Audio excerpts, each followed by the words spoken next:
দেখা যাচ্ছে যে তিনি অসুস্থ হয়ে পড়েছেন এবং তার মেডিকেল সার্টিফিকেটে এইচ চৌধুরী বলে এক মেডিকেল অফিসারের সাইন, যার নাম হিটলার চৌধুরী। দেখুন, কে হিটলার চৌধুরী সে তো আমার জানা নেই। সে হিটলারেরই আত্মা তার মধ্যে ঢুকে গেছে কিনা আমার জানা নেই, কিন্তু এটা বুঝতে পারছি যে অনুব্রত মণ্ডল বা তৃণমূল কংগ্রেসের নেতারা আগে সিবিআই ইডি ডাকলেই তারা অসুস্থ হয়ে পড়তেন, এখন পুলিশ ডাকলেও অসুস্থ হয়ে পড়ছেন। নাকি মুখ্যমন্ত্রী বুদ্ধি দিয়েছেন কলকাতা থেকে যে কিভাবে অসুস্থ হয়ে পড়তে হবে, কি কারণ সেটা তিনিই বলতে পারবেন। না না, আমি তো সেটাই বলছি, পুলিশ অনুব্রত মণ্ডলকে দেখে ভয় পায়, তৃণমূল কংগ্রেসের নেতা থেকে দেখে ভয় পায়, সে জন্য এদেরকে ধরার ক্ষমতা নেই। সে অনুব্রত মণ্ডল ফোনে যেটা বলেছে সেটা যদি পুলিশের বাড়ির পরিবারের মহিলাদের সাথেও করেও তারপরেও ধরতে পারবে কিনা আমার সন্দেহ আছে। তিনি পাশাপাশি অনুব্রত মণ্ডলের মতো পুলিশকে নিয়ে সরব হলেন। তিনি বললেন যে বিরোধী দলের ভূমিকায় থাকলে আমি দেখিয়ে দিতাম, আমি শাসক দলে রয়েছি বলে আমার হাত পা বাঁধা। কয়েক ঘন্টা কাটতে না কাটতেই হুমায়ুন কবির আবার পাল্টি খেলেন এবং বললেন যে না, আমি আমার মন্তব্যের জন্য দুঃখিত। দেখুন, এখন তৃণমূল কংগ্রেস এখন অনেকে এরকম মন্তব্য করবেন, অনেকে দুঃখ প্রকাশ করবেন, দলে থাকার জন্য দুঃখ প্রকাশ করবেন। অপেক্ষা করুন, 26 আসতে দিন, আরো অনেক কিছু দেখতে পাবেন। পাক চরের খোঁজে এনআইএর তল্লাশিতে একাধিক তথ্য সামনে আসছে। এই কলকাতা থেকেই পাকিস্তানের ট্রানজাকশন করা হয়েছিল মেটিয়ার বুঝে একটি ট্রাভেল এজেন্সির মাধ্যমে, এমনটা না আমরা তো আজকে তাকে এনআইএ দপ্তরে ডাকাও হয়েছে, তলব করা হয়েছে এবং তার জিজ্ঞাসাবাদ চলছে। দেখুন, আমরা বহুদিন থেকে গলা ফাটিয়ে এসেছি যে কলকাতা অ্যান্টি ইন্ডিয়া অ্যাক্টিভিটি অর্থাৎ ভারত বিরোধী কার্যকলাপের এপিসেন্টার হয়ে উঠেছে, এবং এক্ষেত্রে তৃণমূল কংগ্রেস সরকার কখনো প্রত্যক্ষভাবে কখনো পরোক্ষভাবে এই সমস্ত সন্ত্রাসবাদী শক্তিদেরকে সাহায্য করছে। সেই জন্যই মাননীয় গৃহমন্ত্রী গতকাল তার ভাষণে বলেছেন যে যখন আমরা পাকিস্তানি উগ্রপন্থীদের ওখানে হামলা চলে তখন আমাদের মাননীয় মুখ্যমন্ত্রীর পেটে ব্যথা হয়। কিন্তু কল্যাণ বন্দ্যোপাধ্যায় আজকে এবং গতকাল থেকে তৃণমূল কংগ্রেস অমিত শাহ চলে যাওয়ার পর থেকেই বলছেন অমিত শাহ তিনি হিটলার, তিনি বংশমামা, বিভিন্ন রকমের কথা বলা হচ্ছে এবং বিএসএফ কে আবারও দায়ী করা হয়েছে। অমিত শাহ কেন জঙ্গি প্রবেশ আটকাতে পারছে না সেই প্রশ্ন করা হয়েছে। দেখুন, জঙ্গি প্রবেশ কাশ্মীরে কোনোদিনও আটকানো সম্ভব না, কারণ আপনারা জানেন কাশ্মীরের জিওগ্রাফি এমন আছে যে সেখানে দিয়ে পাহাড় পর্বত আছে, সেখানে ফেন্সিং করা সম্ভব নয়।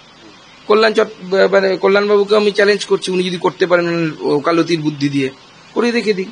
আর 400-450 কিলোমিটার তো পশ্চিমবঙ্গে জমি ফাঁকা, জমি দেননি আপনারা, ফেন্সিং হয়নি।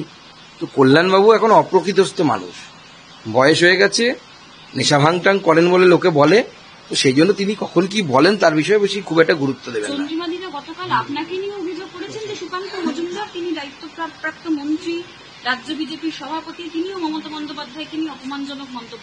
কোন কথাটা অপমানজনক হয়েছে? আমি তো অশিক্ষা বলতে পারতাম, আমি অশিক্ষিত বলিনি, আমি কুশিক্ষিত বলেছি। আমি বুঝে শুনেই বলেছি এবং তার সাথে এটাও বলেছি আমার বলতে রুচিতে বাধছে।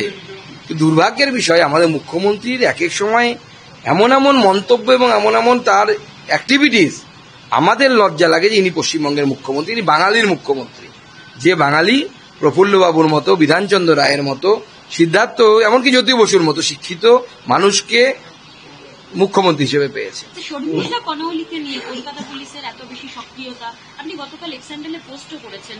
কঙ্গনা রানাওয়াত তিনি বলছেন যে উত্তর কোরিয়া বানিয়ে দেওয়ার চেষ্টা হচ্ছে পশ্চিমবঙ্গকে, এটা কি আপনি সমর্থন করেন? দেখুন, পশ্চিমবঙ্গের যে অবস্থা, এখানে ধর্মীয় তোষণ এবং আমি পরিষ্কার বলছি মোল্লা তোষণ করতে করতে এমন জায়গায় পৌঁছে গেছে, এটা তৃণমূল কংগ্রেসের সরকার নাকি জামাতের সরকার সেটা বোঝা যাচ্ছে না।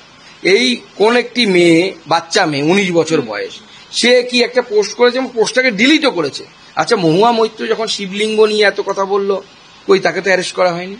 হিন্দুদের ভাবাবেগ কি ভাবাবেগ নয়? হিন্দুদের ঠাকুর দেবতা কি ঠাকুর দেবতা নয়? পৃথিবীতে কি একটাই দেবতা আছে, আর কোনো দেবতা নেই?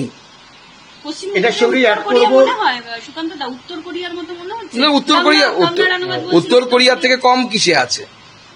পুনের একটা মেয়ে পোস্ট করেছে, এফআইআর করা হলো, তাকে অ্যারেস্ট করে নিয়ে চলে আসা হলো।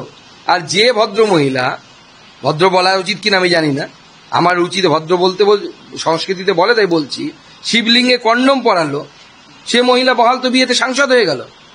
মানে হিন্দু ধর্মের ভাবাবেগ নেই, হিন্দুদের রাগ করতে নেই, হিন্দুদের দেবতার যে শব্দ অপমান হতে পারে, কিন্তু অন্য ধর্মের কিছু করা যাবে না। মাননীয় মুখ্যমন্ত্রী এবং তার পুলিশ ভোট ব্যাংক এবং জামাতের সরকারে পরিণত হয়েছে, জামাতের পুলিশে পরিণত হয়েছে।